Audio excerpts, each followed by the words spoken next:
All right. So we are here. It is 8 o'clock on the dot here Uh, in Studio A. Here and then of course I got my man Maui. What's going on, man? what's up, man? What's chilling, man? Nothing, What's man. going on? Another week. Another Right. week. Another week, and we're here. Let me get that to go. And let's see. Oh, there we go. All right, let's get that Man, squared away. Yeah, so I'm trying to. man, look Yeah, at you, man. yeah, Look that's at what I you, like. B. That's what I like. I tell you, that's what I like. I like this. We're doing something different this week, and I think we're going to continue with pretty much the StreamYard. Definitely huge shout out to our guy Jeff Hunter, the Jeff Needs Help podcast. He really put me Mm-hmm. on to it, and I was like, you know what, I do like it. It's kind of like sleek and cutting edge, and it's just another way where we can interact with with Couch Coach Live Nation. They can watch this video, they can Right. comment, and in midstream. So that's one of the things where I like about this thing. So yeah, it Right. was And you just know it's they a new missed our era. faces.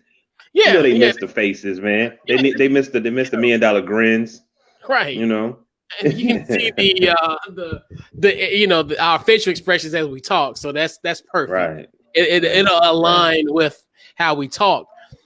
But yeah, man. So Right. how was your extended holiday weekend? Um. Worked. Yeah. Worked, bro. Like and, I'm essential. Like I keep telling people, they be like, well, I'm like Hmm. I ain't a front runner, but I'm essential. So got to make sure we Yeah. keep doing what we doing to get everybody their mail. So you know what I Absolutely. mean. I mean the USPS, like Yes. not no disrespect to the other ones, but that Yeah. real deal. Where that real deal. But it's all good. It is what it is. And I know someone who ate pretty good off of that logo. Your boy Lance Armstrong. Man, Right. let me tell you about this documentary, man. That's gonna be the first topic we talk about tonight is Lance Right. Armstrong. You guys want to chime in on the Lance documentary? You can give us a call at 754-225-LIVE. That is Mm-hmm. 754-225-5483. Lance Armstrong, man, let me tell you about Lance. The dude is literally a sociopath in like every Right. word. Any like if sociopath is in the dictionary, it's got to be a picture for him, and Right. it's interesting. Like it's funny. He's been lying literally all his life.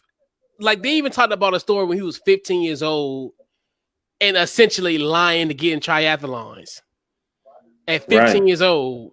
Like And they try to justify it by saying that he just wanted to win. He just wanted to compete. I Come was on, like, man. that sounds a little bit familiar with the last 5 weeks that we've that we've seen I was thinking the same thing. and a part of me and it kind of one of the things where you see the different levels of competitiveness and how far Hmm. these guys go to. Hmm. We looked at Jordan on one end, like, oh yeah, he was really hard on his teammates. He just was, like Will Purdue said, yeah, he was an asshole, but he was one hell of a teammate. Then you got this other Hmm. spectrum and Lance Armstrong, who pretty much didn't even care who you were.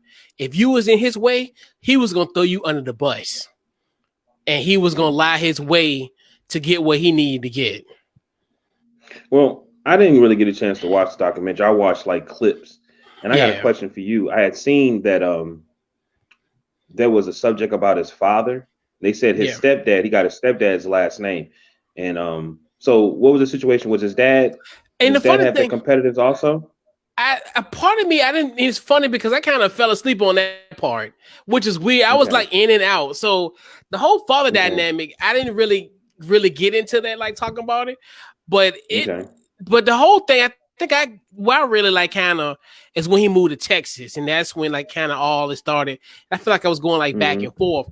The whole thing, with him, moving to Texas, and like I was saying earlier about the story about him being young, and the thing about I think another key element was showing the battle of him with him having testicular cancer, which that's another thing where you looked at the angles because you think about that was in 1996, and for him to kind of have these talks among friends, like amongst his boys, you think about something like that now.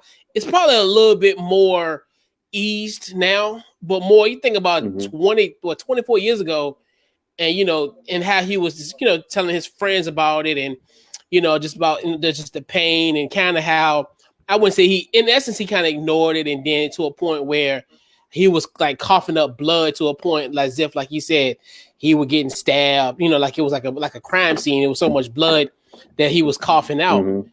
And then just how, he went from essentially being, okay, well, the x-ray, waiting for the x-rays, and then they telling you the next day, man, you're going to have like major surgery. Like I scheduled an appointment at 7:00 in the morning. And for, like you said, a 27-year-old guy was kind of, it was, kind of rough. I forgot about that he had cancer. I mean, my whole thing is, I just remember him, steroids is what I remember. You know what I mean? Like, that's all I was like, but I forgot he had cancer. I forgot about that. They said he was a savage, though. They said he threw everybody under the bus. Yes. It was that bad. No one was safe. I'll put it that way. No one was safe at all during his rap.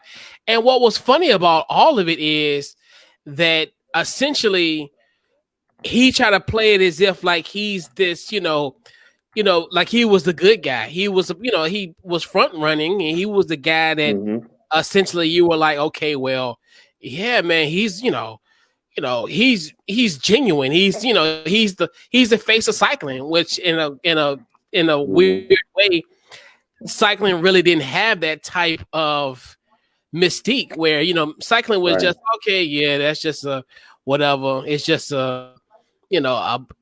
essentially just a sport that no one really gave a damn about. I mean, essentially, where that's one thing where you looked at that from that standpoint. So for him to kind of be the face of it, and then to in essence kind of live this lie, it just made the sport look crazy.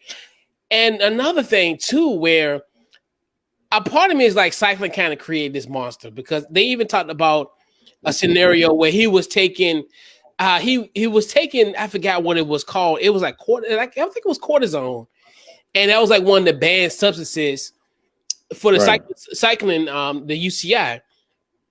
But he continued to do it, and the thing is, and they let him skate by it, was because he did the cortisone because of course the pain, and then they let him in essence get away with that, and then just the whole. And I'm kind of glad how they brought up the fact of like, because you think to yourself PDE use and cycling, you think to yourself, I mean, what really edge could you get in cycling? I mean, when you think about it in the grand, I like how they broke it down, because he was taking something called EPO, which in essence is the thing that is supposed to increase your red blood cells. So essentially that gives you like pretty much a 10% push.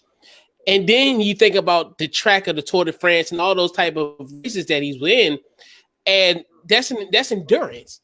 So when you're supposed to give yourself 100%, and these guys are running 90%, of course you see why he's leading the pack the way he was, because that's the thing about that type of sport. It's almost like, yeah, you can give 100%, but you might be honestly at 90% essentially, because of just just the grind of it. So I'm kind of glad when they brought that up, because like you said, when you're really not like a novice to it, so you're like, you can't really understand what what's going on with that. So yeah, I mean, it's interesting though. Do you think now that they documented and everything, and they telling you the story, do you think he learned from it? Do you think he regret anything? Do you think that he wouldn't do the same thing?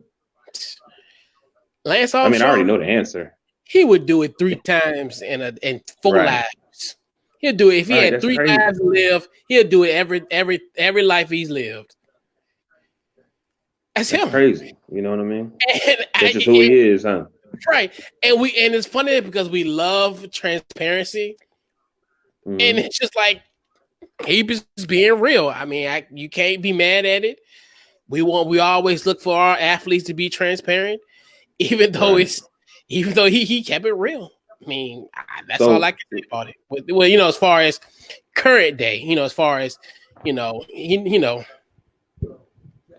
So like they were saying that, when you have that level of competitiveness, that you're almost like a loner. You know what I mean? And like for me, I see how how uptight and like, oh man, here he come. You know what I'm saying? Like the type of person that person got to be. Like, man, I don't know if I really want to be around that person because they necessarily, they're gonna want to bet. So really, when I'm thinking about, like I was talking to somebody about it, I said, when you a learner, I said, think about like a wide receiver that's playing in high school, and he has to. The quarterback he's a top notch. He knows he's top notch, but the quarterback is not at the level he's at. So he has to do all this extra stuff so he could necessarily be seen. And then it goes all the way up. It goes all the way up to where it's like, and I'm starting to understand Antonio Brown a little bit more because it's like, okay, I work hard. I work extremely hard. And when I'm on the field, you see how hard I work. You know what I mean? I have my tactics, but like the guy I was watching today, he said when you see these athletes that have that competitiveness and that works that hard, of course it's going to balance out where there's going to have some issues in other places. And he broke up like he said, and even if so, he said, think about it. A lot of them, what they end up doing, they notice it, and then they end up getting a family. Like Tom Brady almost lost his family. And what he did, he changed. Yep. Ben Roethlisberger, same thing. You can go on and on and on. I remember one day Deion Sanders they were saying something negative about him, and a week later he said he gave himself to Christ, just like that. And everybody laughed for a second until they realized he was being honest. Right, you know what I mean? So it's just it's strange to me because you have these professional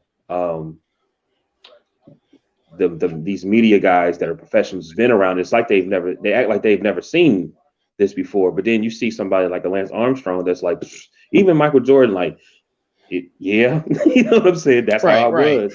But he still could tell. He's holding on to a lot of things, but he still could tell, okay, even though I won championships, I might not should have done that. You know what I'm saying? You can see it just a little bit, you know what I mean? But then you see Lance Armstrong that basically cheated. And he's like, I don't really give a shit. You know what I mean? Or that's just his defense mechanism of that he got caught doing something. You know what I mean? Yeah. Yeah, like you said, because like you said, because Jordan even came across and said, hey, they might I might be perceived as a jerk. And like you said, boy, he even gave us a full disclosure weeks prior to the documentary coming out, like, hey, next few weeks you're gonna say I'm a jerk. Lance just said, hey, it is what it is. If you got something to say to me, guess what? I don't care. I'm Lance Armstrong. Like, who cares? And what's funny with this, and I think part 2 is going to be interesting. I think part 2 is going to where we would quit pretty much the shit hits the fan, where you see everything. Then the Oprah interview. I cannot wait for that part where when he really kind of bears it all. And it's funny because it's just like, and it still trips me out of how everybody. It was funny. It was one point I remember when people were kind of feeling sorry for him. And I'm like, no, he brought this on himself. Like, he's a victim of his own mess. So why would I empathize with him? And then he threw all these people under the bus. Like, he threw everybody under the bus. And what he thought was going to happen. And what he thought was going to end up happening, it was his own karma. Right. You know what I'm saying? And it seemed like to me, like when you see these people, like because they're human beings, right? Like, I wonder what he's done in his life, because he's probably done some real messed up stuff in his life, and he probably always pointed the finger at everybody else, what they did wrong. And he might not even know deep down that he did something wrong. You know what I mean? he was like probably looking at them like, why didn't y'all do it? If y'all had did it, it probably wouldn't have been a problem. You know what I mean? Basically not really taking responsibility what he did. Even when he told probably Oprah, he probably was like, you know what I mean? I'm just trying to get some attention. You know what I mean? Right. It is what it is. I'm just trying to get some attention. You know, I'm not doing that anymore. So let's see what y'all, at least y'all talking about me. You know what I mean? He seemed like he's that compulsive type of person. Yeah. You know? Yeah, he's a strange cat, man. Like, it's just, that's Lance. Lance gonna be Lance. Because do you think the sport of cycling, right, or the you know the sport misses him, or I think not because it was negative, but they did get a lot of attention. Yeah. Do you think they miss a figure that was that dominant? Yeah, you need to, like, even in his case, like even when he was even turned to be the villain, I think they needed something like that because, like me, and it's funny, like even like the novice sports fans, where I used to watch the Tour de France because I always was like, all right, especially in that type of sport where you're not like novice to it, like you just want to see dominance in that type of sport, where a sport that you really don't pay too much attention to, you need to have a face and you need to have some type of form of domination. Right. Because at that time we were like, okay, it was Death, Taxes, and Lance Armstrong winning the Tour de France every July. Like 4th of July, come to think about it, that was one of the major sporting events that would be on when you sit down and think about it. Oh, let's see what Lance doing. Oh man, he's wearing a gold shirt. I mean, he's wearing a yellow shirt today. He's leading the race. And it's like, oh man, he only got a few more stages left to go. Like, can he hold his lead? So it was just compelling, like with that. But yeah, I mean, most definitely, because they might have a guy now, but even, I mean, cycling does need a face like that, But yeah, absolutely. That was when it was on the rise. Right. So you don't think there's any other competitors that was in that field that did any EPOs or any cheated at all? People did it. Yeah, people did. It's just more so of people just didn't get caught. And then just the whole fact of, I mean, I know some people did and some didn't. But when you think about that type of sports that, and it's almost just like anything. It's almost like a regular sport. Like, when you get guys ain't going 100% in the fourth quarter per se, as far as energy level. It's really up there, up top in the fourth quarter. Because just imagine having that strength in those last stages, like Lance would do. Lance would be like, because you always wonder, like, how all of he separates himself in them last stages, and you think to yourself, do that, like, because it's normally like that when I was kind of following here and there, he would be, he makes a run like a run.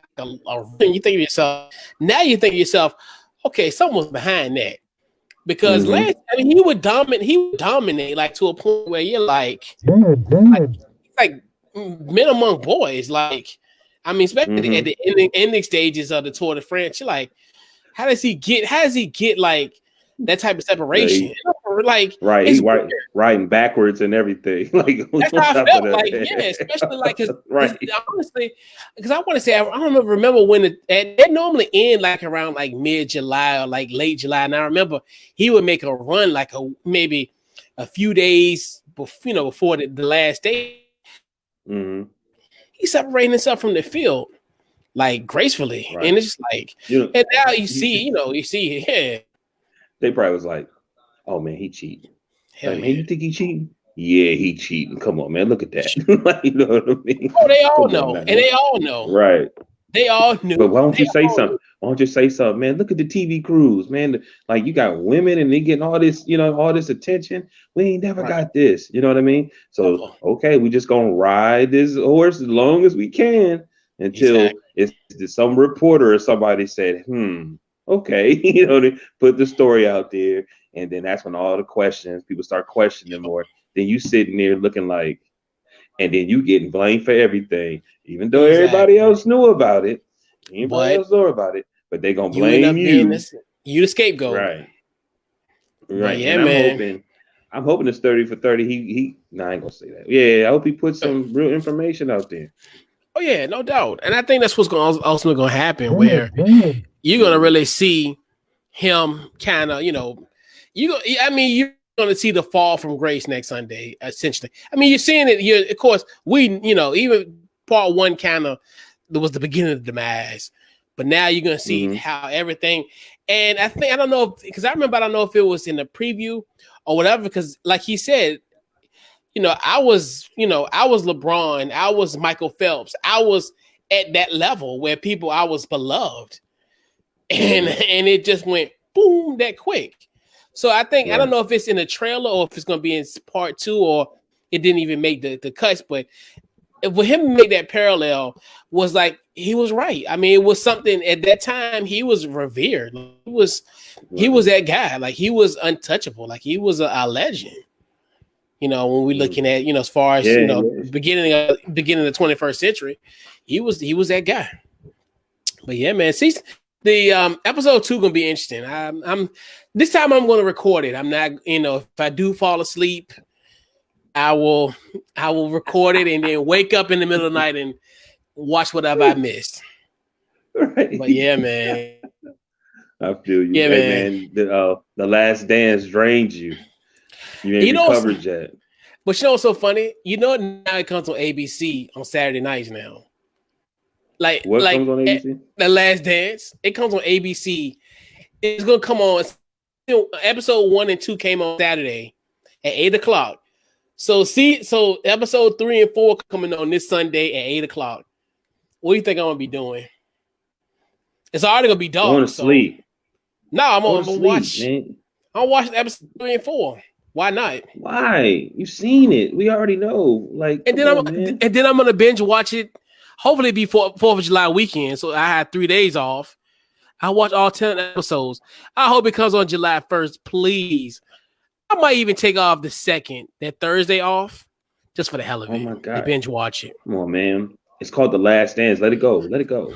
I don't have no plans. I can't go nowhere. Hey, why not? So I'm gonna watch The Last Dance again. Why not? Right. Why not relive?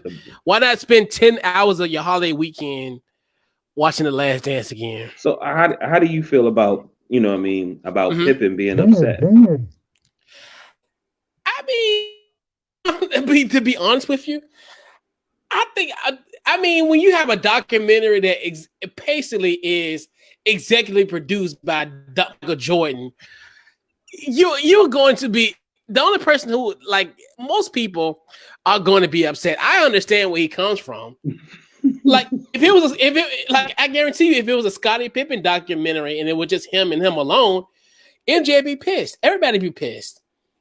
I understand because I think they clones that whole they from the town of Pippen. The whole family look exactly alike. They all brother. Look oh my God. You close your eyes. They was made from clay. It was weird. He didn't do nothing but play basketball when he was out there in the yard play basketball. Because he looked like a bronze bust in the Hall of Fame. Yeah, he did. And if you close your eyes, you're holy, oh my God, that's Scottie Pippen to the T. If that ain't that Hamburg, Arkansas heavy accent. Mm-hmm. That's crazy.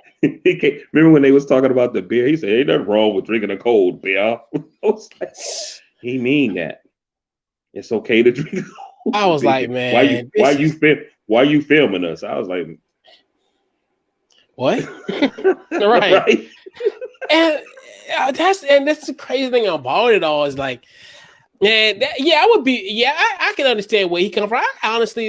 I think everybody could be kind of, they would have some type of apprehension in essence. Right. I think, especially with Scottie, because I think the whole thing of Jordan talking about, he was selfish for, not getting the surgery in time. Mm-hmm. And then kind of, in essence, kind of blaming, he kind of low-key blamed him for the bad start in 98, 97, 98.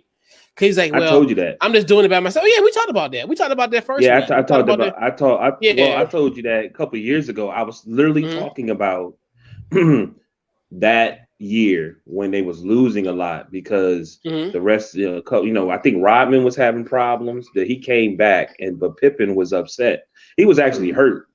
You know what I mean? Like literally emotionally hurt. Because I remember when he got his ring, he had Right. started crying. You know what I mean? Mhm. And then I was just like, I mean, those are the stories they really don't like to talk about is the financial part. You know what I mean? Right. Like Right. I was Right. talking to somebody about it. I said, when you really look at it, what's the difference between the Patriots and the Bulls? I said, because you would think Scottie Pippen was getting paid, but he didn't. You know, there's a lot of people on that team probably most likely getting paid.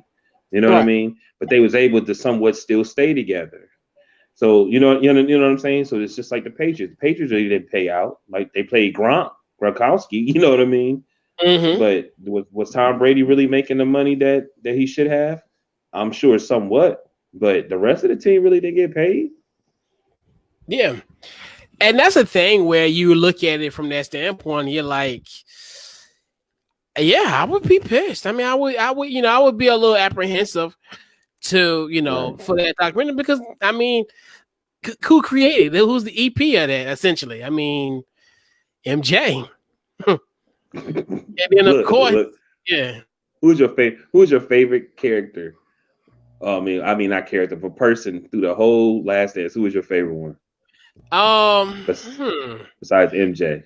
Besides MJ, it's gotta be who could it be my favorite? I gotta sit down and think about it for a sec. Um, out of everybody out of the documentary, it's gotta be Dennis. I think Dennis was just I like just his whole story and just kind of like the wild stories that happened. Like I Mm-hmm. think he was one of my favorite ones because it was just fun. It would just it just felt like he had the most fun out of everybody because A, he had a vacation. Right. B, they just let him do whatever the hell he wanted to do, but they It, knew that he was professional and he did his thing. right. And They he wasn't gave. one that was really uptight too. Where you know how everybody Mm-hmm. Right. they felt uptight, but Mm-hmm. he just Right. felt like he just felt so like I would have loved to be around him at that time where he would have been a calming force. Right. When we was on the road, we actually had a Dennis Rodman type working with us. Oh Right, like no, you know who I'm talking about, yeah, I know. Yeah, right? But no, 7 5. to Oh, me, what'd you say? Go I'll ahead, be quiet. go No, ahead. I ain't saying that. No, I'll name drop. I Right. shouldn't even do that. So, but to me, mine was definitely Phil. I Yeah, always felt Phil was somebody special. But out of everybody, to me, was Ron Harper. Ron Harper looked like he was the happiest dude in the world every time I yeah, saw yeah. him. He looked like he really was enjoying his life in every which way.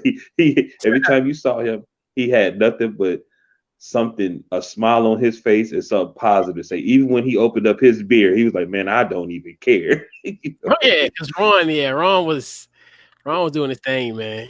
Ron said, "Man, I played for the Cavs in Cleveland. I'm so happy to be playing with my, Exactly. there's a night and day between playing for the Cavs and playing for the Chicago Bulls. You feel me? Absolutely. Like, yeah, I mean, night and day. Like, you can just tell, like, and even how, of how he, it was like you said, nonchalant, cool. He was almost like Rodman, like, where ain't nothing really phased him, you Because know? I think they had to work hard, man. You think let Mhm. me tell you, I think on teams, the people have their roles, but they still don't play that good in their roles.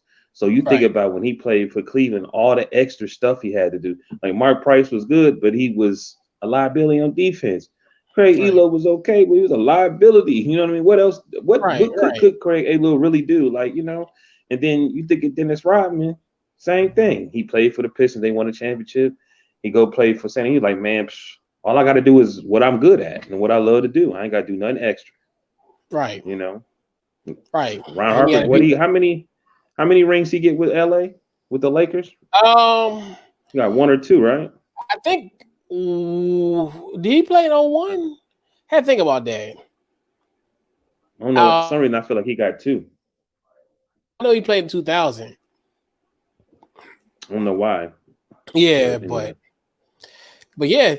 So let's talk about the NBA. So the NBA is essentially, I can't even put a Fortnite number. So it looks like the NBA is headed back. They look like they're gonna be playing games and they still gotta kind of iron things out and see what's gonna happen. But more than likely, it's gonna be in Orlando. And there's a lot of stuff that's going on where should the guys start in the playoffs? Should these guys essentially, play some regular season games, kind of build up to the playoffs?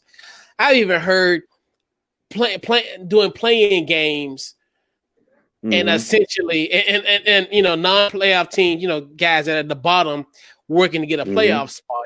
So my question is essentially, since the NBA is coming back, what things do you want to be implemented than this abbreviated season that we're going to be allegedly having in about a month? Right. For me, this was one of my favorite seasons of the NBA. Mm-hmm. Like I felt like almost watching every game, from watching Orlando or Atlanta, Miami.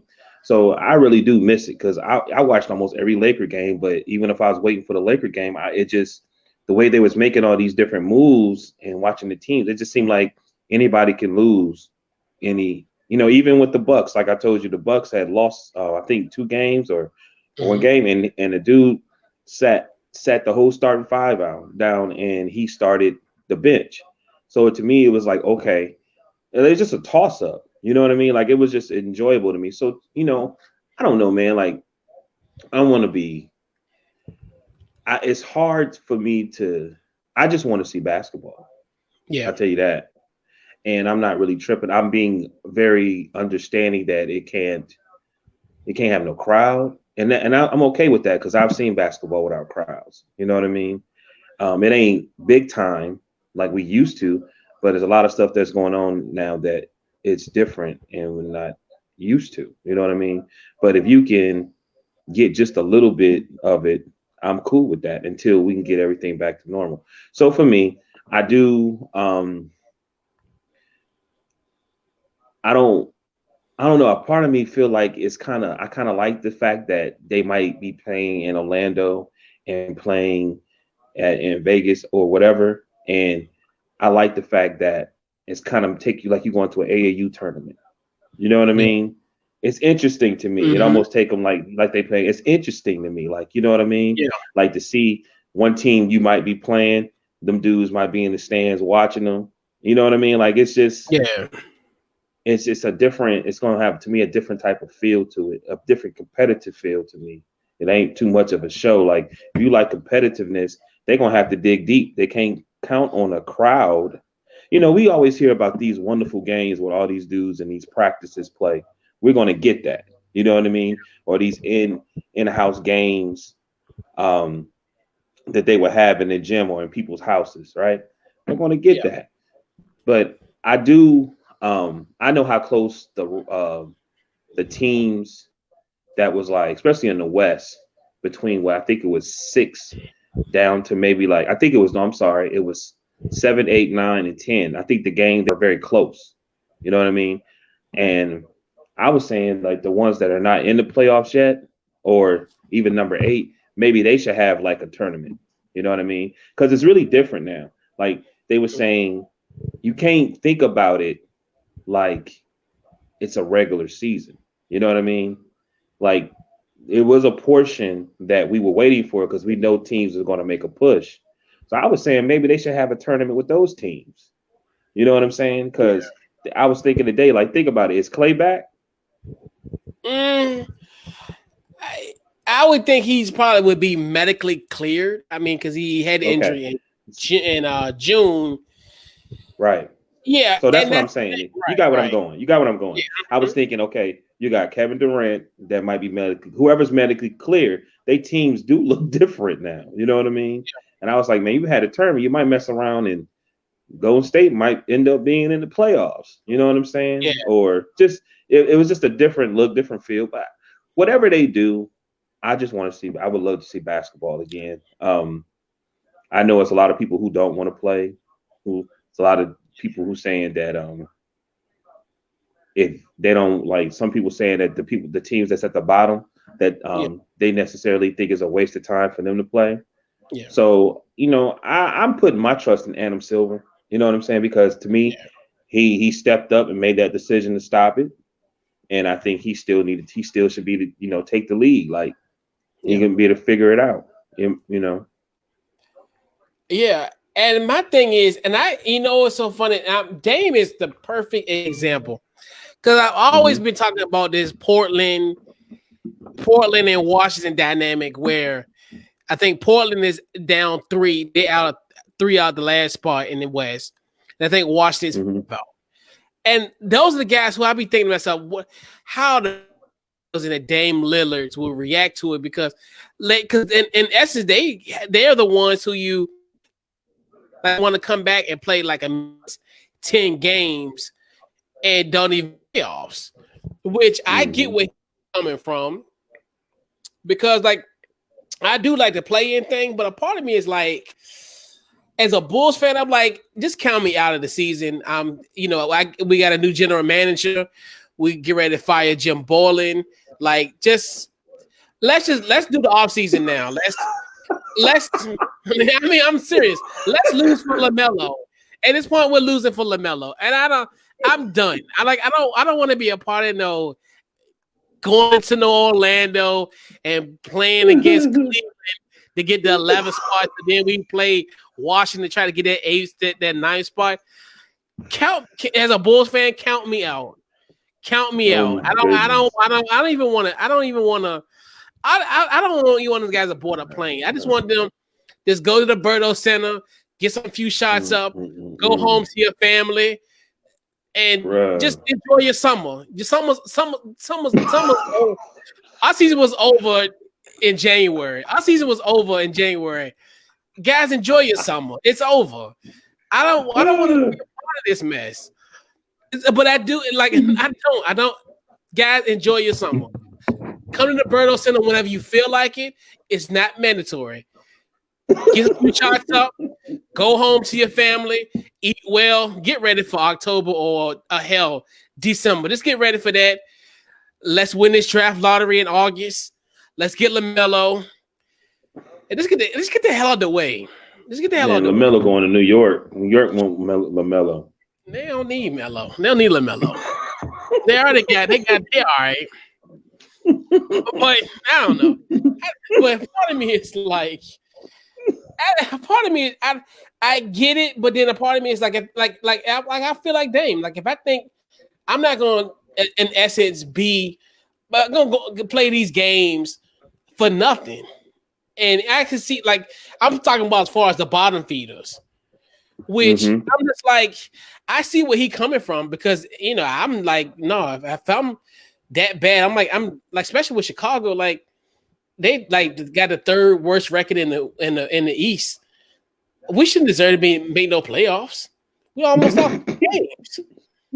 Like, I don't care about a healthy Michael Jordan and a healthy Scottie Pippen. Man, we don't deserve to make the playoffs at 22 and like 46.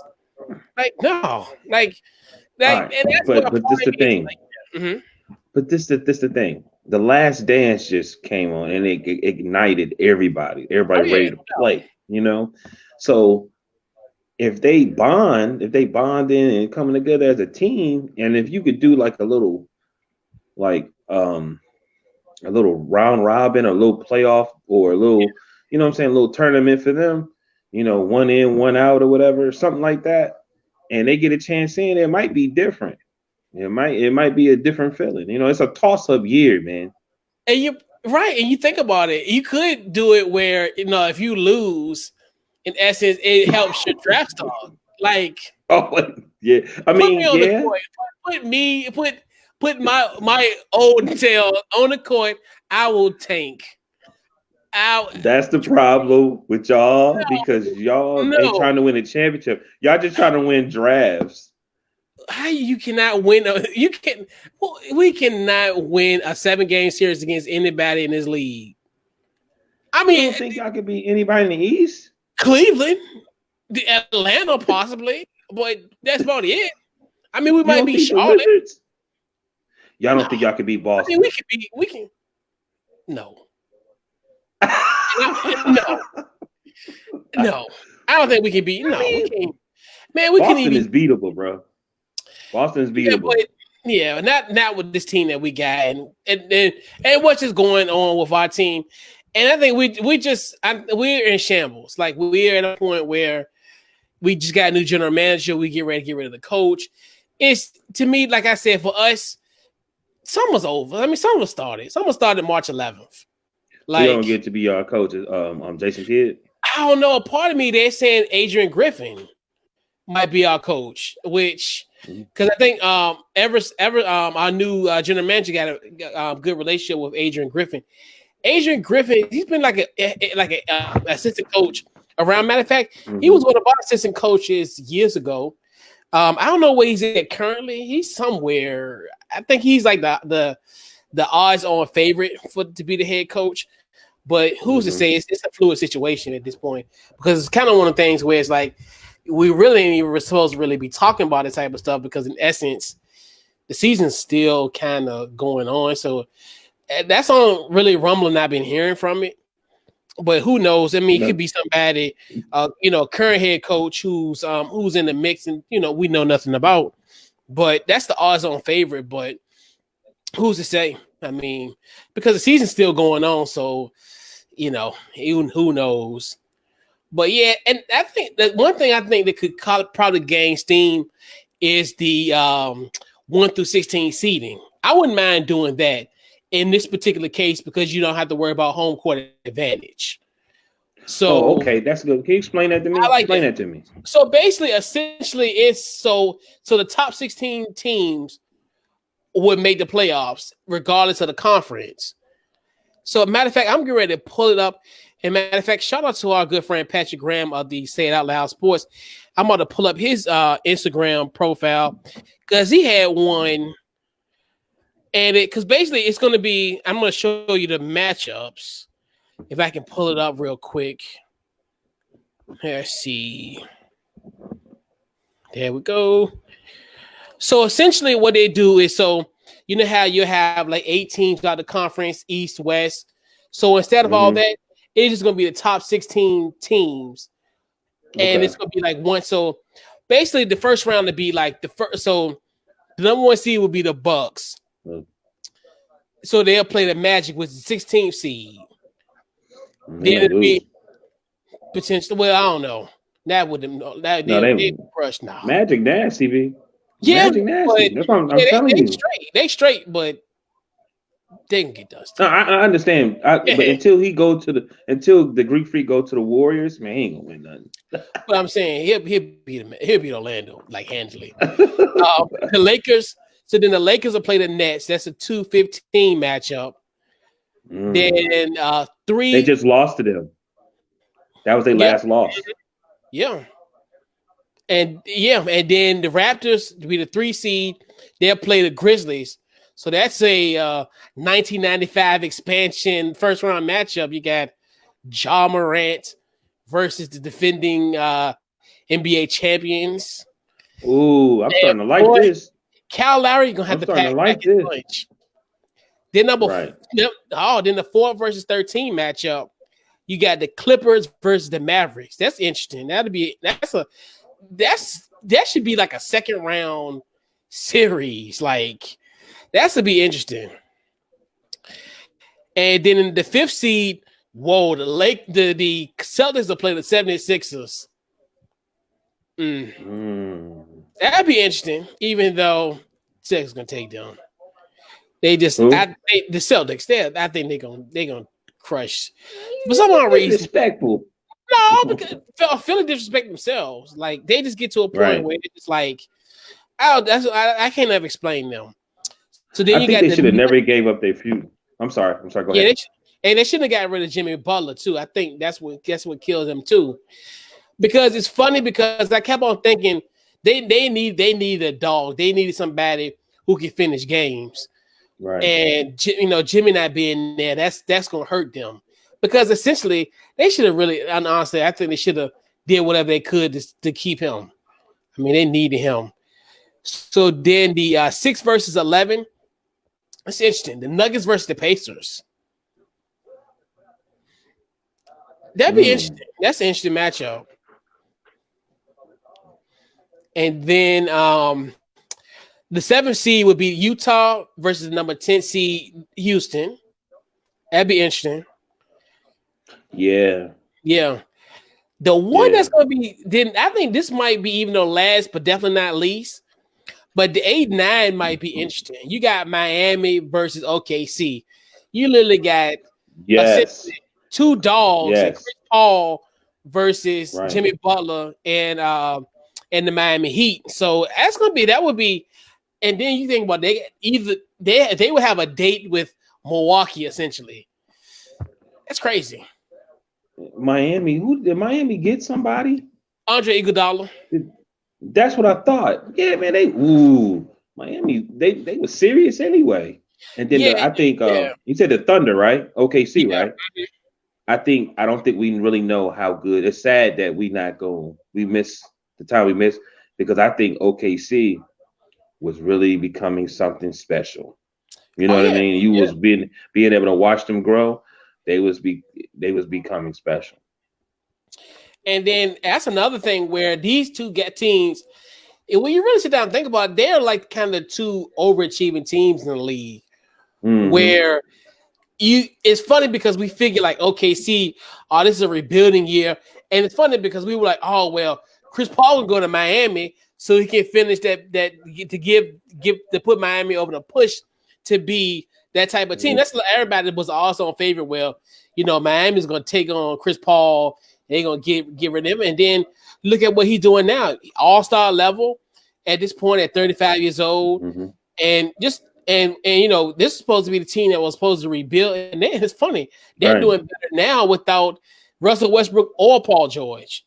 And that's where it's this. Right. That's where you're looking at. And they got good guys out of that deal. Danilo Gallinari, then Shea Gilgeous-Alexander. The favorite hyphenated name in the league. One of my favorite. And I'm a big Adams fan. Fan. Steven Adams. I've always liked Adams. You know what I mean? So, and they got a decent coach. Some people may say no, but and I'm sure that and I think he's a small guy, so he's probably was a point guard. And I think him and I think your star player, especially or your point guard, should be an extension of your coach. You know what I mean? And I think, I think, what was his name? Schmoeder? How you pronounce his name? Did I say it right? Yeah, Schroeder. Yeah. Mm-hmm. I don't think Chris Paul knew how good he really was. Mm-hmm. And I remember some games I watched, you could see the confidence in Chris Paul of him because this dude sweating, he looks tired. And he's still going out. You know what I mean? And it's to the point that you could tell the offense is supposed to be going through Chris Paul, but he like, oh man, I could just stand here and just wait. You know what I mean? And let this dude just go. Yeah, Ricky's a beast. Yeah, Ricky's a beast. Not Ricky, but Dennis. What's the damn Ricky? I don't know what the hell. I'm happy. This year they deserve somehow to finish this year because I'm serious. If you listen to what we're saying, there's a toss-up of teams that you don't even know. And it's sad that it is a point that some of them teams might not have been there. The other teams might have made it in, but there's a toss-up. You know what I mean? There's really a toss-up. You didn't know who was going to win a championship this year. Yeah. You really didn't. And and I think if they were to do something like this would be perfect for this year because you don't have the home field advantage because, essentially. It makes sense. Yeah, it makes sense to do it in this year where, and like you said, it's a lot of compelling first round matchups.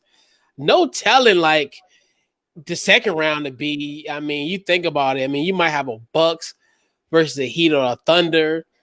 You might mess around have a Celtics versus a Clippers second round, a Lakers versus Jazz second round potentially, and then you might have the Raptors versus maybe the Pacers. Pacers or the Nuggets. Like that's interesting. Like, but and they give us something to talk about, right? And long as the Lakers and the Clippers are on opposite sides of the bracket, and we could potentially have a Lakers versus Clippers NBA Finals. And then we can officially bet extravagantly, because if they make it to the NBA, if they both make it to the NBA Finals, this is not gonna just be like boneless chicken wings or like pedicures. Somebody gonna have to come off their pocket real deep. If they make it to the NBA Finals, we're not doing nothing frivolous as chicken wings and manicures. We gotta do something. We gotta do something big time. If they make it to the NBA Finals, we got. Are you trying to tell me something? That's like the third time you said. Yeah, we talked about this from the jump. Like, if they make it to the Western Conference Finals, man, just think about if they would have been in the Western Conference Finals now. Like, man, who would have been coming off some? Who would have been coming off a gift card to a spa, or like a gift card to their favorite eatery that serves boneless chicken wings? Like, who's gonna bother to pay off? Because we were boneless chicken wings. Yeah, it is boneless what it is. Chicken wings. Yeah, it is boneless wings. I don't care nobody say. I love boneless wings. I don't care, man. It is what it is. But yeah, they make it to the NBA Finals. If they both make it to the NBA Finals, it's a wrap.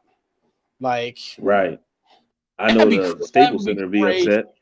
Hell, man, who are you telling?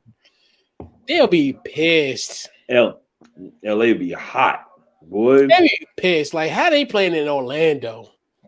Look, you know what they do? They sit outside the Staples Center and watch it on with mask and gloves on, deep. I know, right? You think about it. And that's a place, and it's funny because they can kind of be like six. They can social distance there, but it's gonna be that would be a madhouse. You sit down and think about like that place be a madhouse. Good question. It's be best out of 7.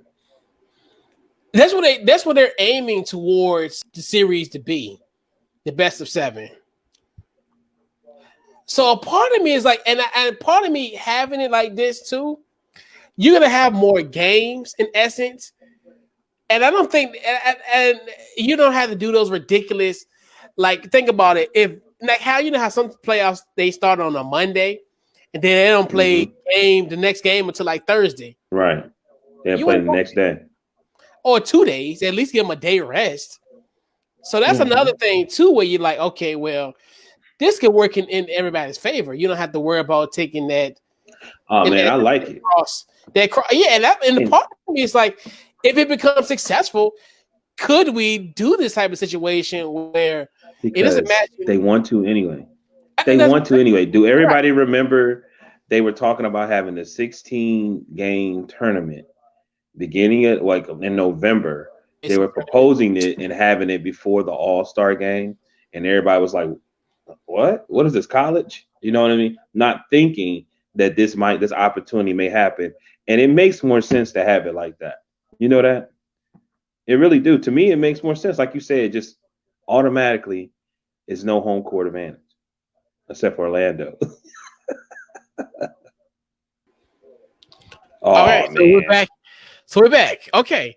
All right. I don't know what happened with that. I'm going to try to connect to my heart. Bro, did you hear anything that I said? I didn't hear anything. Bro, you was froze like this. Because I'm looking like, what in the world? Like, what has happened?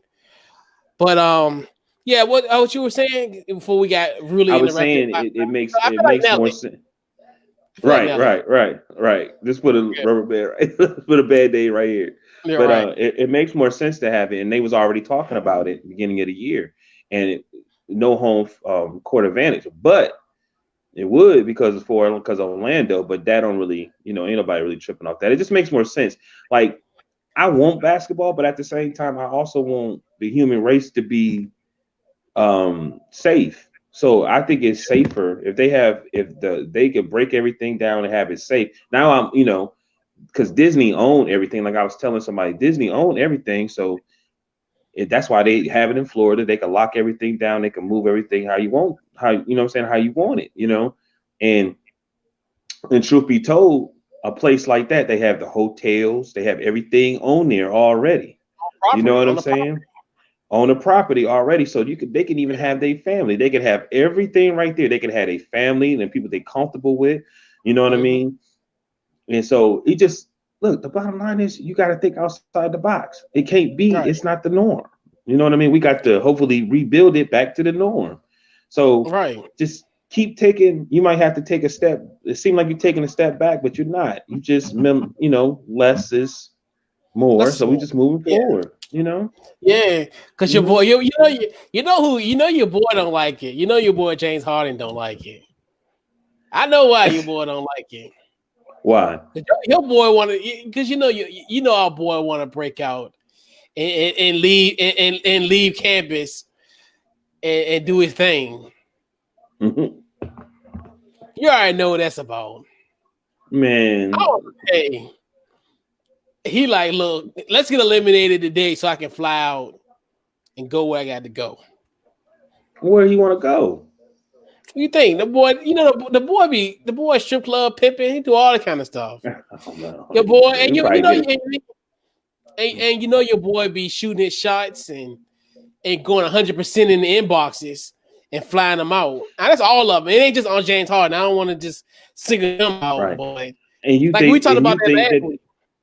right, and you don't think that they're gonna have that necessarily set up for them? Oh yeah, that's gonna They be have some that's joints what I'm coming in saying. there. They Come could on, get flued man. out. I said I was Right. talking about that. I was talking about that last week. I'm like, oh, absolutely. You could be selling a whole bunch of ones who be selling the teas and stuff like that. Yeah, Like, and they okay. And we hear the story, like um we've heard stories about, they go to a hotel and they get like a per diem and there's some yeah, joints there waiting for them. You know what I mean? And exactly. then, everybody know, you know what I mean? Yeah, hell yeah. You want to go shopping, they just give you the per diem. I think I seen somebody say the Lakers would give them a per diem. Be like $900 a day or something like that, or 1,000 a day. Who you And they be telling, like, man? or something like that. It might be 2 or 3 grand. My bad. You know what I'm saying? But they was like, Still, you know, they said the young lady was like, allegedly, the young lady was like, yeah, such and such paid me. And how much he paid you? She was like 2 or 3 grand. He was like, oh, he just gave you per diem, sweetheart. Like, you know what I'm saying? He just gave you the hey, per diem. He was just looking out for you. He really wouldn't pay. You know, he just wanted you to go hey, shopping. facts. And Hey, they got everything. how you I've there? never been there. I've never been Mhm. there, but I do know that they have everything on campus that they need. Mhm. Yeah, You I know what I'm went as saying? a kid. I went in the '90s, so I know a lot has probably changed since I've been. But I remember it being like kind of in its own little. Funny as how we say it was in its own little bubble where Right. it was it's secluded where you got plenty of hotels in one area. You got plenty of Right. stuff in an area where they really don't have to leave, so it can actually a place where they can be contained. Because my biggest issue, I think we talked about a few weeks ago, was Vegas, and I'm thinking to Right. myself, Vegas is not a place where you're gonna stay. Look at that. You're not Right. gonna You ain't staying in Vegas. you're not gonna just stay in your little hotel Right. and step away from the street. No, no, it's Vegas. Right. Like, Floyd Mayweather got his little he got his strip club up the block. You think he ain't trying to, right, hey Floyd, what's up? You know what I right, mean? right. There's But nobody. That's right. I just I just think that Adam Silver and it's a lot of stuff that I think it's a lot of stuff they necessarily can still going to be talking about. You know what I mean? How to Oh yeah, do no it. doubt. If the coaches still going to have to wear masks and the gloves, or just dealing with how weird the first game may be, or whatever they show without having the crowd there. You know what I mean? And getting used to it. But I think what's funny. I believe that these core guys or players are probably the best ones to do it because I think they're going to be the most professional. You want to know Oh yeah, how I know that? Because they're not yeah, enemies. You know what I mean? right. Like they're not enemies, and they can come together and say, "Hey, we did this when we played AAU. So let's make the best out of this because they taking responsibility. Because if they Mhm. came together for responsibilities based upon other things, that something like this, because this is really bigger than just a season. It really is. You know what I mean? Like the Last Dance was so big that you're saying it's on ABC when we know it's about to be on Netflix. Like they need this. You know what I'm Yeah. saying? Like Mhm. everybody need this. Do you know what I mean? Yeah.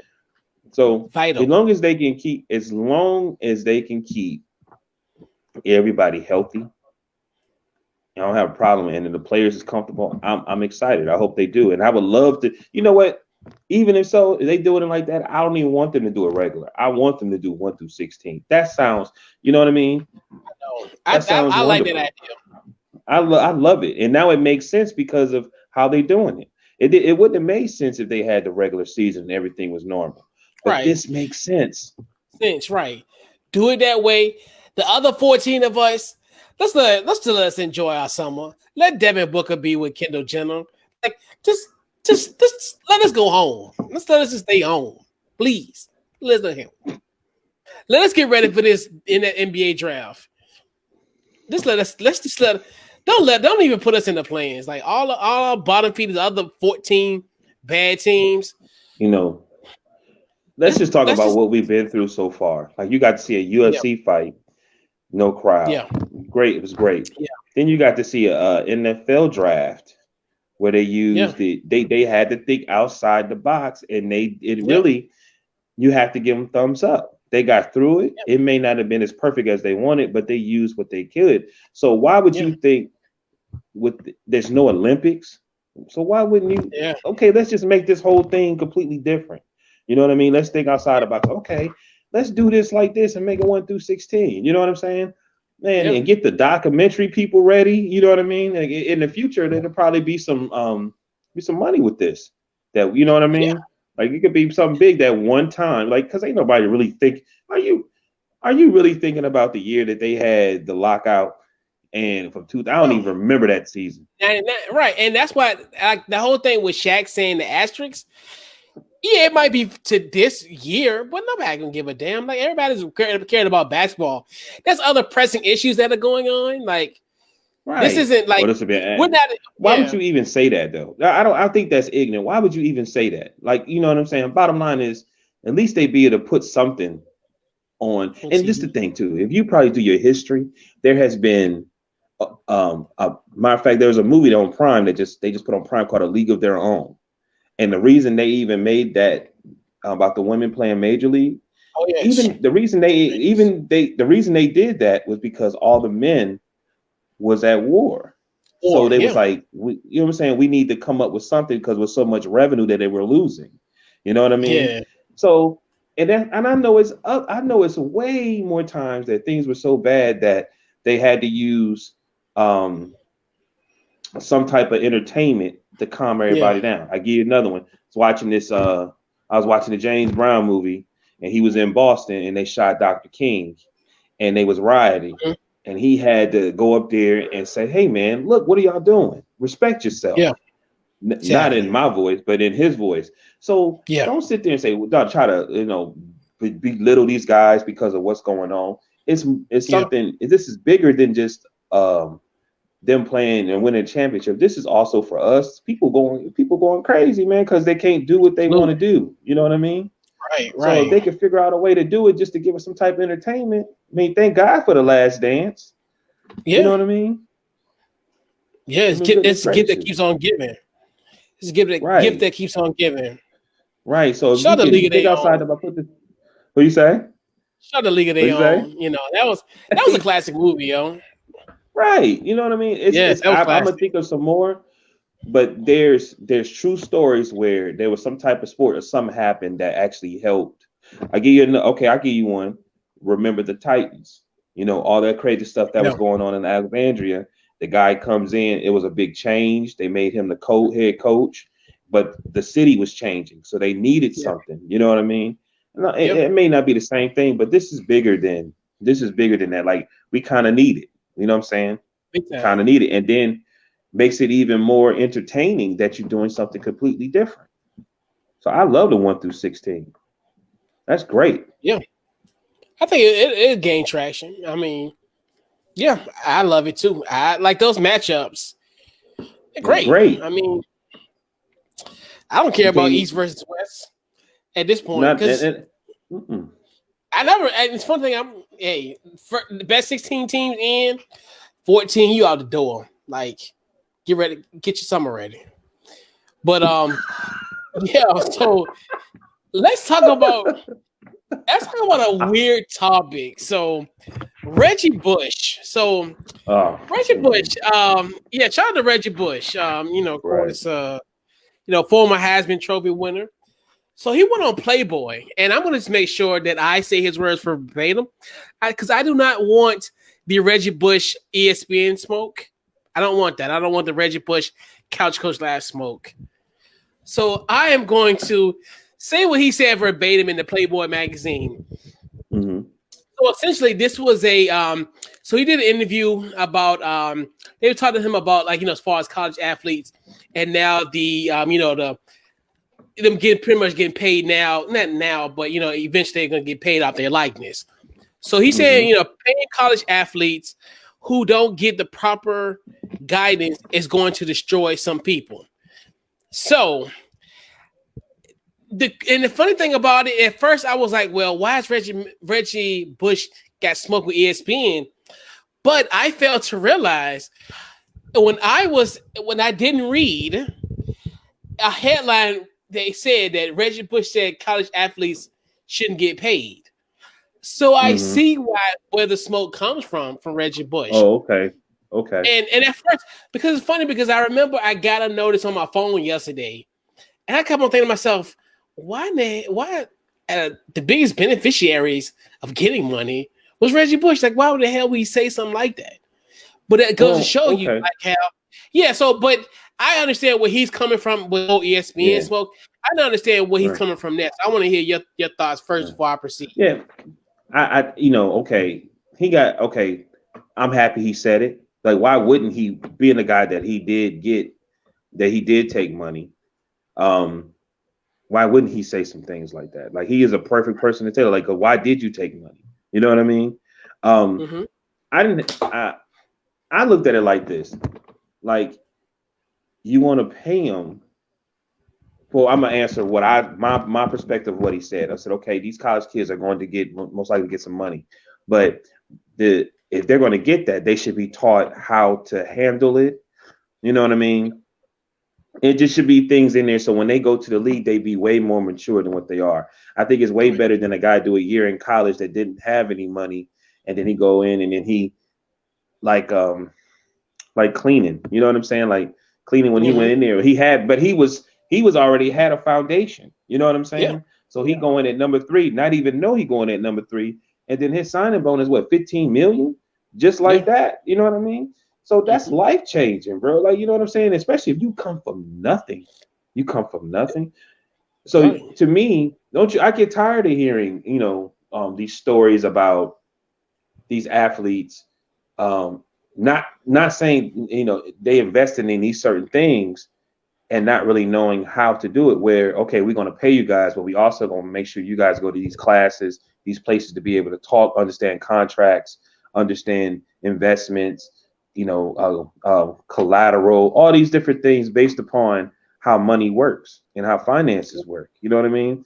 So in his own way, I felt like that's really what he was trying to say. You know what I mean? Right. Um, but what I didn't like when I hate this, what I'm saying, dealing with a lot of people on those platforms is because he said it, they want to bring up his dirty dirt, his dirt. Right. So like for me, if I'm talking to a dude that sold a person who never sold drugs can't tell me about selling drugs. Like if you're a cop and you say, well, he did this, how can you never was in his shoes? You could tell me about being a cop though. You understand what I'm saying? But when I talk to the why did you do that, and he's telling me how he did it and why he did it, that's what I want to hear. So okay, with Reggie, like I was telling somebody, I said, you don't even know, man. Like he might not have wanted to take anything, but it might have been a group of people that was there, and then he Mm-hmm. took it because they took it. You know what I'm saying? But then in the end, Yeah. because he's the big star, you know what I mean? he ended up getting thrown under the bus. Well, you don't know nothing about anybody else. You know what I'm saying? Right. But so why is it? Like we all are adults now. So when he speak on it, why would you, come on? Why would you sit there and say, well, wow, he said that he took such and such? Truth be told, he wasn't the only one. It seemed like everybody there took something. You feel me? So why don't you talk about the college rather than the individual? You know what I mean? You know what I'm saying? Of course, if everybody else doing it, you feel me? So of course, absolutely.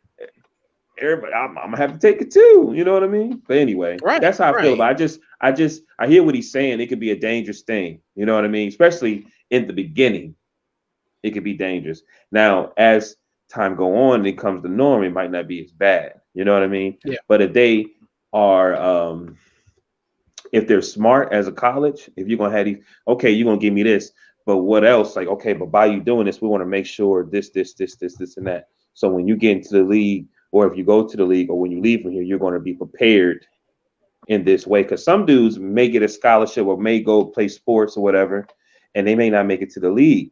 So that's still a good thing, though. When they leave financially, they 2 steps ahead, because that's really, to me, college supposed to be anyway. You're supposed to be 2 or 3 ahead of a person who's not getting their education. And that should be a part of your education anyway. You know what I mean? Right. It's a bunch of people out here don't even know how to save money. Right.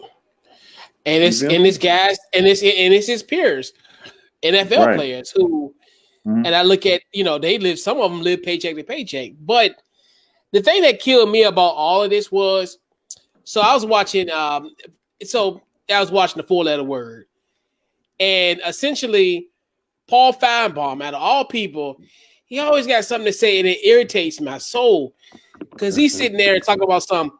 He's not the perfect example. I'm like, Reggie Bush was essentially, he played at USC. So essentially he was the best football player in the state of California. Like, USC is a NFL team, even now, with the Chargers and the Chargers and the Rams are there now. They're still on that hierarchy as far as a professional sports. So he has lived that life. And he has took the money to a point to his detriment, where he quote unquote lost his Heisman, which we all know. I still say he's a former Heisman Trophy winner. There's video of it. So right. The thing that kills me about that is the dude with the ears. Are you talking about the dude with the ears and the glasses? That's who pissed me off too. And the thing that killed me about it is because he was like, well, you can use Tom Brady as an example. And I'm like, no, that's insignificant. My thing is, Reggie Bush is perfect, because Reggie Bush is 35 years old. So he can speak to those guys who are 18 to 21-year-old kids. He is the poster child of what not to do. He's giving you those type of examples. And that's my thing, that people, what kills me about people is we discard the people who have been through it as if they can't give people advice. Reggie Bush is perfect for that. So my thing with that is, and he's completely right, because you go from, and not even just that, even at that young age, and like you was alluding a little earlier, of how when you're that young, you come out of nowhere, and not just more so of just the money that you make, but the impact that you're going to have on your family. You're essentially you could be a 19 to a 22-year-old kid who's a breadwinner of your family. Like, think about that. Now you got to think yourself, like, how can a kid handle that? Much less him making that money. He has that other two where, damn, you're essentially working on your craft, but you're the breadwinner of your home, of your family, not just your household, but you could potentially be the breadwinner of multiple people's household. Now, with the situation of how they're getting paid, as far as pretty much getting paid off their likeness, so a part of me that I can see where he said from that angle, because it's going to bring some people out. I think more so in the sense of jealousy, because a lot of people not going to be able to get the money that they think they're going to get, or what they can envision. So that's another thing with that where you can kind of see, you can see the ugliness of that. But like you said, and a lot of people say this too, where I think the NCAA, even though they're not paying these guys, but they should get programs for these guys to get them ready for the next level. But a part of me is like the NCAA, but that goes to the thing where we say the NCAA should do that. But in essence, the NCAA don't give a damn about those kids. Like now, they're going to have their students online, and they probably going to force these student athletes to come back on campus essentially by themselves. They don't give a damn about those kids. Like, to be honest with you, let's just keep it a buck. They don't give a damn about those kids. They still call them student athletes in 2020. How can you call these guys student athletes and they're making billions off of them? Like, they're more than just student athletes. They're your cash cow, and you're not giving them a lick of it. And then I hate the whole thing of, oh, well, they should get a scholarship. That's their education. Granted, a scholarship is academics. And when you think of grand scheme of things, I want you to go somewhere where you're making, not you collectively, the group of people, and they're making, think about the NCAA tournament. They would have made $9 billion in that 3-week tournament. And what them kids get? Nothing. They get nothing. And you mean to tell me that, oh, well, $65,000 scholarship and free room and board? Right. No. Free room and board. Have you ever really went like the freshman dorm? Exactly. Cesspool. It's a cesspool. And then they got to they have to figure out a way to get their tissue and all these little things. Like it's a lot of essential things they could provide for them. Like they hate to, even though they free, they could do whatever they want. But to be honest with you, some prisoners live better than them. I mean, you know what I mean?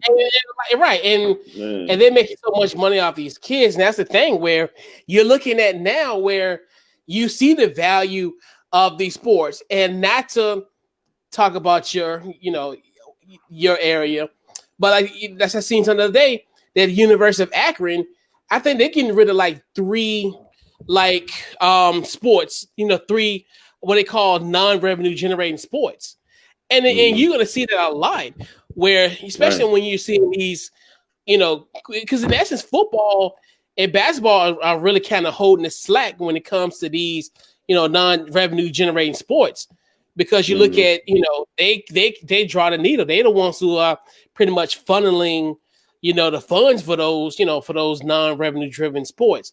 And you're seeing it all across the country where, a lot of these sports, and of course, and it's sad because, these guys who are on scholarship, in essence, they lose their athletic scholarship because the program is, is pretty much done. So, and that's one thing too, where I think the NCAA, they really just got to kind of look at their situation. It's kind of like, and we want the NCAA to care.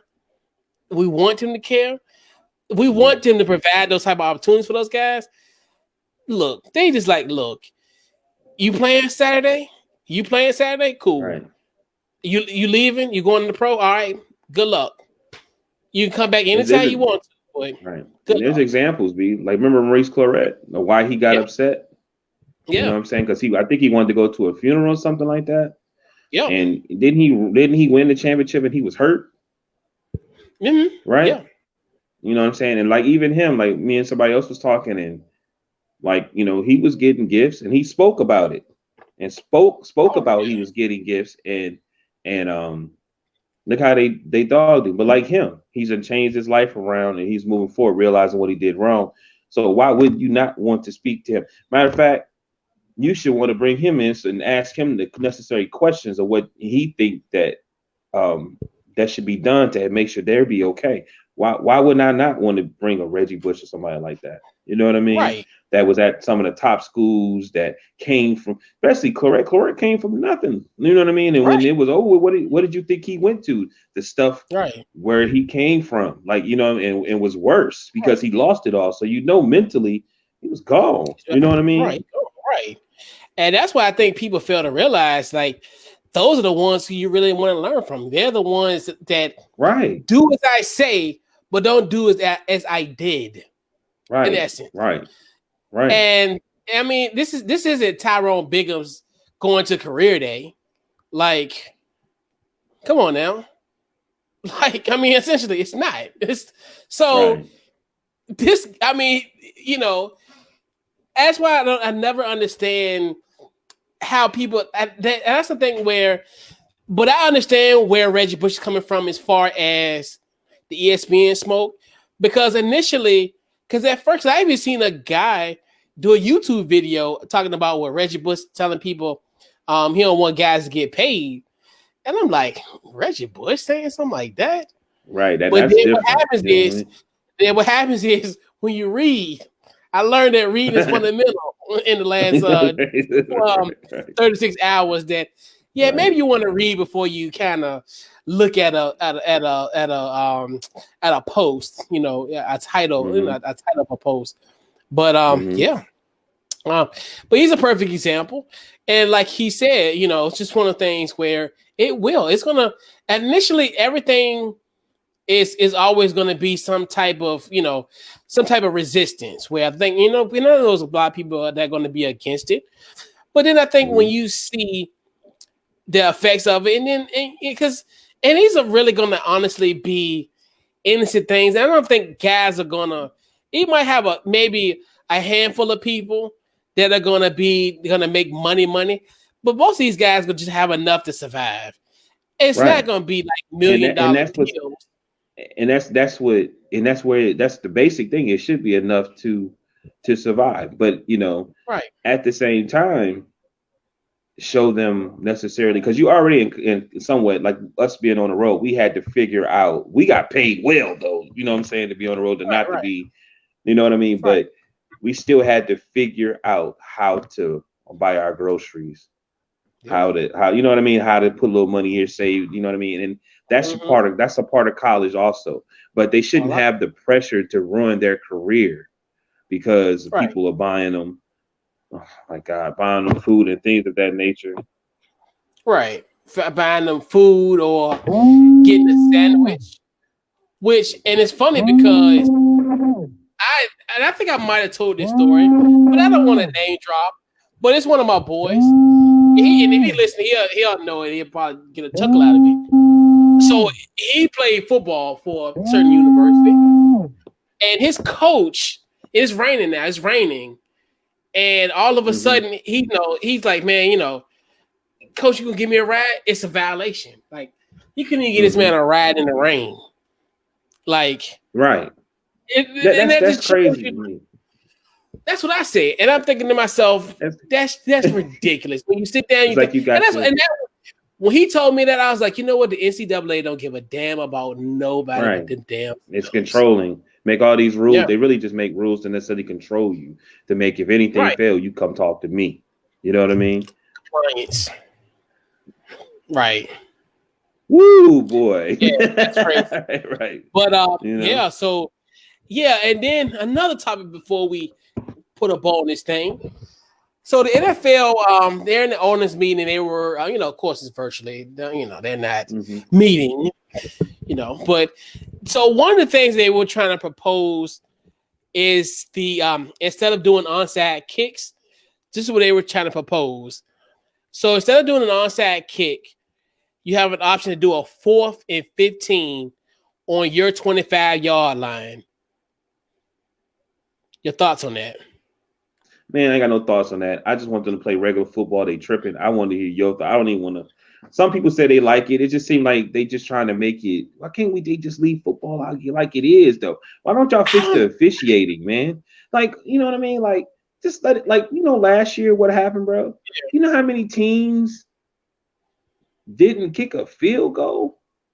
Right. They would take a delayed game and punt the ball, or, you know what I'm saying? Or what would they do?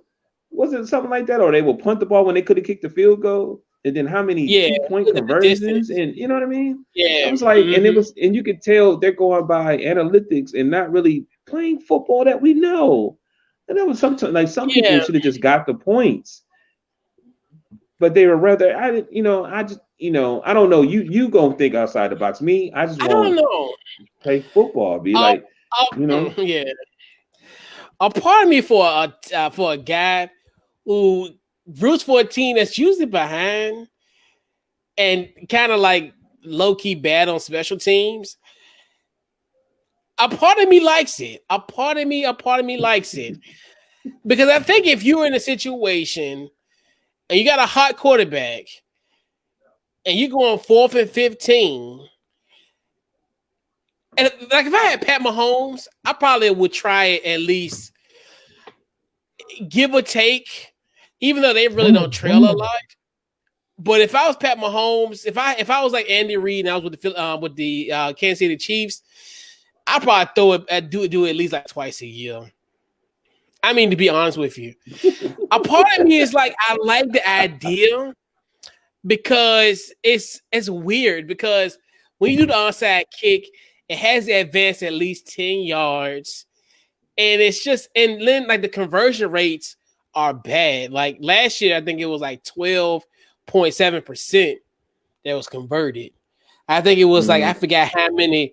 I think it was 8 out of 63 that it was 63 attempted and only 8 was made.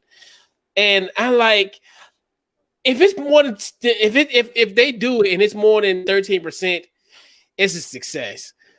The part of me is it's got to be one thing. It's like a rhythm thing. If my quarterback is hot and all of a sudden, like, you know, we got this nice drive, we only trailing by a touchdown. It's only like 2 minutes left to go. My quarterback is on fire. I'm seeing him throwing 30-yard darts all over the field. I'm gonna take my chance. Versus, they just don't want. They don't want defense no more, bro. They don't want defense. Oh, no doubt. They want the defense to be. If they can get rid of a linebacker or something, like they don't want people to. They don't want to. They try to make everything so weak for a defensive player. Yeah, because that's crazy. But I don't know. A part of me likes it. A part of me is like, you know what? I would do that. But the thing about it is that if you don't convert, the game over because then they're at the 25 and essentially they're in field goal range already. You know, as far as if you don't convert, the opposing team would be on their 25, and you pretty much you kiss the game goodbye because at least if you do an onside kick and you don't convert, at least they'd be at least like kind of midfield. You can kind of stop them. But 25, they at least got it. They at least coming out with at least 3 points on that drive, you know, if you don't convert. So I'm gonna only do it in extreme circumstances. I mean, I gotta be down and it's gotta be 2 minutes left, no timeouts. Like that's the only thing I could think of. I wouldn't do it like when Sean Payton did it. He did the onside kick Can you give it back in the Super Bowl, and when he did the onside kick in the Super Bowl, you know, against the Colts, you know, that was risky move, but you know, you wouldn't do a 4th and 25, 4th and 15 to start the second half of the game. So yeah, I mean, I don't know. I think I would try it. And even with Pat Mahomes, I said try it twice a year. But that's just Pat Mahomes. I don't know if I would just have. I don't know. I mean, if it was Dwayne, if Dwayne was hot, I'd go for it. But you know, yeah. Yeah, I mean, I knew I see that you put that on there for us, and I was like, man, I'm just gonna have him talk about this because I'm like, why can't they just they put all this extra stuff to make opportunities for dudes who really don't probably have no good defense or over the top. What they gonna do? They gonna mess around and you know they gonna get them quarterbacks hurt. You better rely on your defense sometimes and your field goal kicker. I'm telling you, you're gonna mess around. You keep playing. I played Madden too, and if I constantly kept using my quarterback, he eventually got popped and he was out for the season. Hey man, come on, man. But you know, I know they trying to make it more exciting, and they got these scrambling. They're really promoting these mobile quarterbacks. So, you know, that's what's up. Yeah, man. So let's put a bow on this week's Couch Goes Live, man. Final thoughts. Final thoughts, man. My final thoughts is that everybody is criticizing things because it ain't normal, and they could be a little negative. How could you be really negative about anything that people are trying to come together and figure out a way that they can still keep things moving as best as they can? So when I got in, Yeah. when we spoke today, and we spoke about the NBA going to Orlando, and Damian Lillard talking about, it's like they already is cutting down the fat to necessarily, okay, cool. He's saying that. I understand that. So let's go ahead and do 1 through 16. But those, they still got that contract for the local networks. They got like 7 games left or something like that. So it can, I think 5 to 7 games left, so they can go ahead and meet their deal. So, that's my final. My final thought is just think positive, man. And they're trying, to still give us some type of entertainment, because we're still dealing with some things in this new world that we're in with this pandemic. So, I just want to give a shout out and really, a little bit of positive energy to Adam Silver and the rest of the NBA, because me personally, I missed NBA. You know what I mean? And also, I hope they hire a new technical group to fix their app, because their app is horrible. You know what I mean? Like, Their app is horrible. It's terrible. I would never pay for their app, because you should be able to watch any game you want, any show you want pertaining to the NBA, and you watching like clips. It's horrible, man. But that's my final thought. Yeah. What about you, Coach? Final thoughts, man. And it's crazy. It feel like it's an ongoing theme. And I tell you, 2020 is just, it's taking everybody down. 2 coaching legends died this week. Jerry Sloan. He was, Oh, of wow, course, former Utah coach, and a former Bulls legend. He's one out of the only 4 guys in Bulls history to have their jerseys retired. So he was a Chicago Bull legend in the 60s and 70s. So definitely huge. And then Eddie Sutton and passed away, and we were just talking about him a month ago, because he was just introduced as to be in the Hall of Fame. So he was a member of the 2020 class of 2020. So now we got 2 guys from that class that since y'all no longer with us, him and Kobe Bryant. So, wow, we lost 2 coaching legends and pretty much in the span of 24 hours with Jerry Sloan and Eddie Sutton. Yeah, man, 2020 has been it's been a crazy year, and we're not even halfway there yet. It's crazy, man. I thought Jerry passed years ago. Like, you know what I mean? When I saw it, I thought he passed years ago, man. Because he's been dealing with dementia for years, and I think it's to a point where it was really bad, like for years, and so yeah, man, he's yep.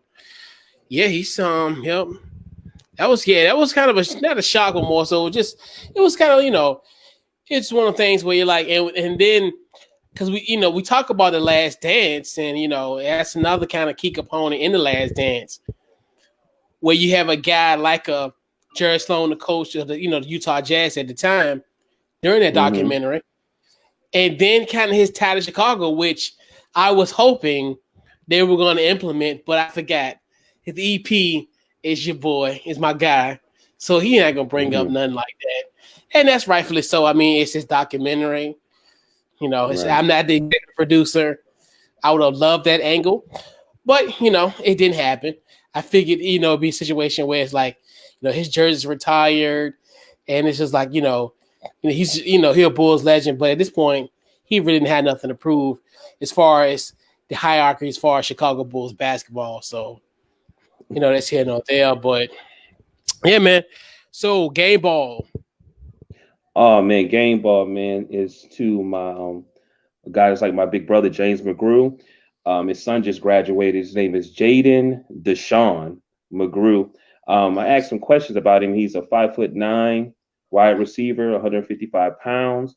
And they said that he's a beast. He's a very hard worker, and they said he was a little disappointed because he didn't get recruited, but he still believed in himself. And he got the phone call, and he will be going to Midwestern State University in Wichita, Texas, and man, like me and my friends growing up, we was like each other's fathers and uncles and everything, went through some real hard times. And James McGrew was older. So he the one had the pickup truck. And anytime we had to get to work and pick up, we always could count on him. Just as long as we had money for the petrol. And to see him become the father that he is. And I was like, it's so cool that I just seen your son graduate on video. And I remember when James, because he was older than us, you know what I mean? He was able to get his diploma. So I know being a father, man, that's got to be the greatest feeling in the world to see, your son have the same drive and be able to, achieve some things that you didn't.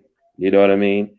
So I want to just give them the game on, shout out to them, man. You know what I mean? And prayers and blessings your way, bro. You know what I mean? That's got to be a great feeling. Absolutely, right? Man. It's only the beginning. Right. Hey, and when everybody tell you no, you're gonna get a yes. Right.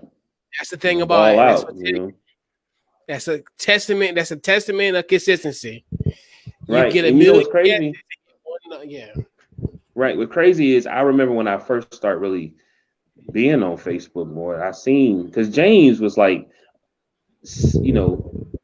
37. He looked like he was 17 years old. Like, I'm just joking, but he still looked young. You know what I mean? He was older than us.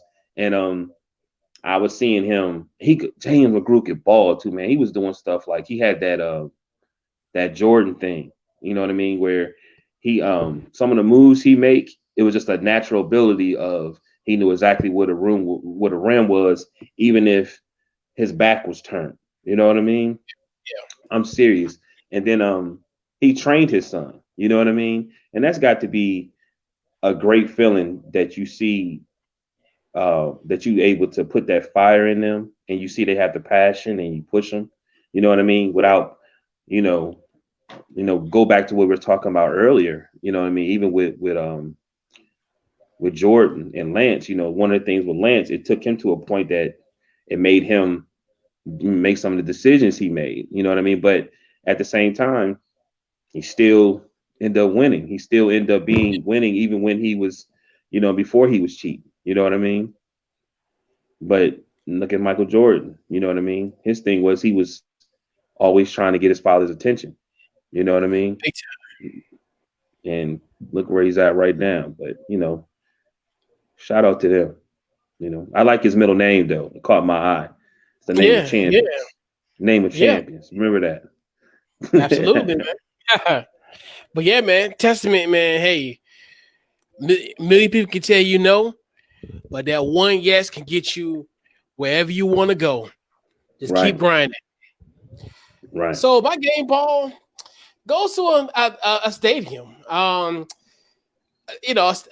look at it. The Hard Rock Stadium, the home of the Miami Dolphins, where my beloved Washington Redskins get their only road victory there. So what they're doing now is they're offering essentially drive-in movies where you drive onto the football field. Wow. So they're gonna offer certain things. They're gonna offer like concerts. They're gonna do drive-in movies and even old commemorative Miami Dolphin games. So they'll be re-airing games, and I think they're even gonna do high school commencement ceremonies. Wow. FedEx Field, do this. Like let's NFL's a copycat league. FedEx Field, let's do this.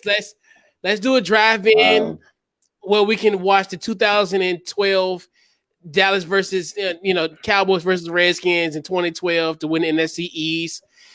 So many different games.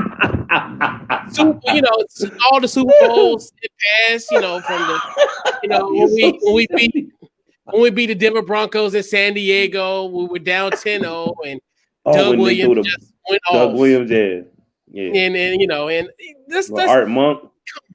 like and Ricky Sanders and all those guys.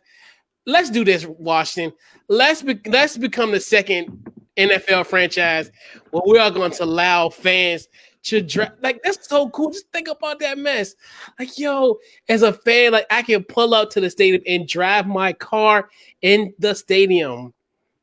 I can drive my car onto the football field. I can say, hey, as a Dolphins fan, I drove my car in Hard Rock Stadium.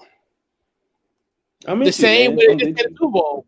Like, that's so cool to me. Like, that's crazy. Like, Washington, let's do this. Daniel Snyder, I'm literally want to shoot my shot. I'm really gonna just like DM Daniel Snyder and be like, hey, let's do what the Dolphins are doing.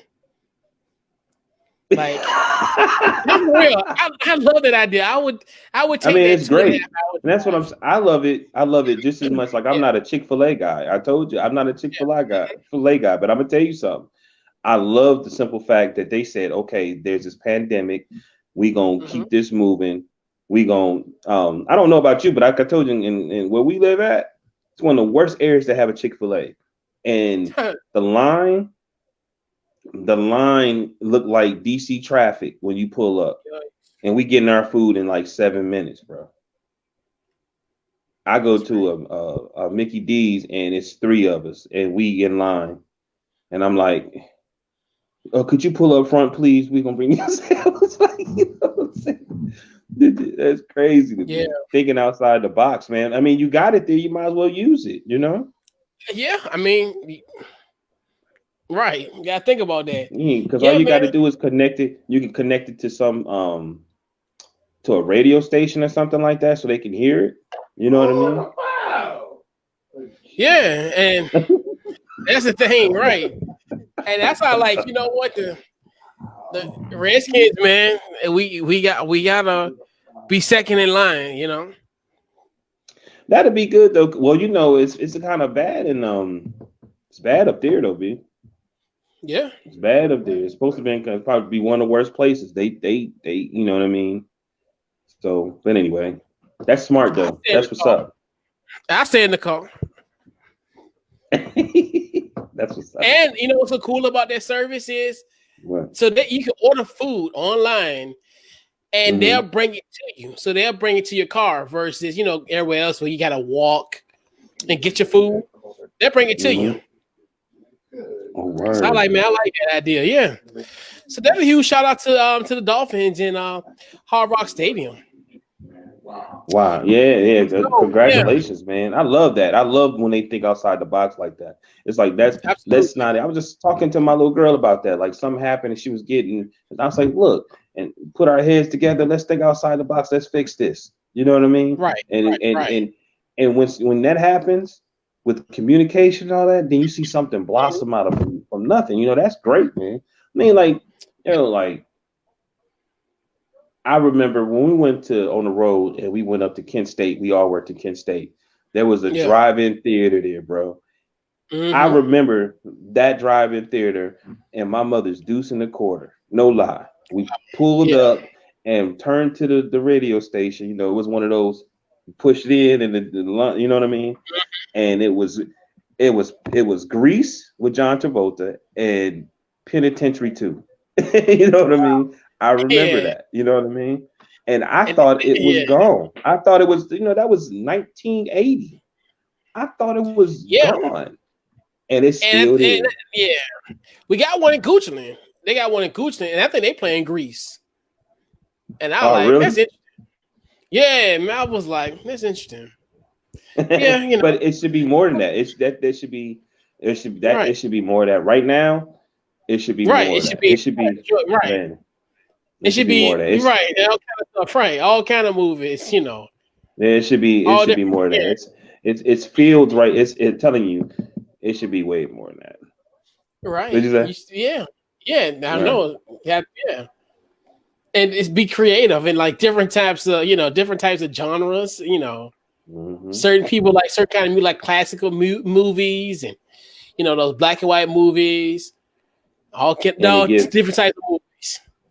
And my thing is, like, who should really take advantage of it? I mean, some churches, because some churches got a lot of parking, and they also have buildings, and you can use you could put a sheet on the side of the building or whatever, and it's like I got a projector, you know what I'm saying? So I put you can use the wall, but you better off putting a sheet, and you can sit there and then almost like watch a movie. Like I said, connected to the church or whatever station, you know what I mean? They could be an actual station, come there, you know what I mean? And say, hey, you guys, you know what I mean?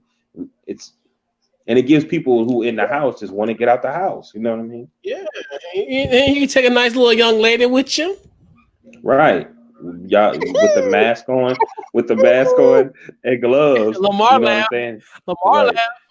Yeah, then she take that mask off, and you be like, "Oh hell no!"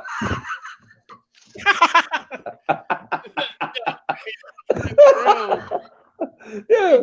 Oh hell no! Right? No filter with him. But yeah, man. Right. Social media, where they can find you? Man, Deshaun Morgan, Facebook, and DT Morgan 78 Instagram. All right. Don't forget to follow the show and if social media networks, Couch Coach Live. Also, Facebook, Twitter, Instagram, Couch Coach Live. Website, couchcoachlive.com. And before we head out, I just want to give a huge shout out to a couple appearances I did this week. Actually, I did one a little earlier. Shout out to the good guys, Dylan and Durf. The Off and On and Off the Field podcast. I did the podcast earlier. Definitely huge shout out to those. I got Blake from the Global Dynasty Sports Talk Radio. I did a show with him last Wednesday. Definitely appreciate him for having me on the podcast. And then our guy CL from the Rundown South podcast. I was on his show, I think last Wednesday, doing the recapping of The Last Dance. So definitely a huge shout out to those guys for letting little me come on their show. So definitely huge shout out to those guys to bringing on me there and wanting my perspective. Definitely huge shout out to those guys. Up, man. Right. Yeah, man.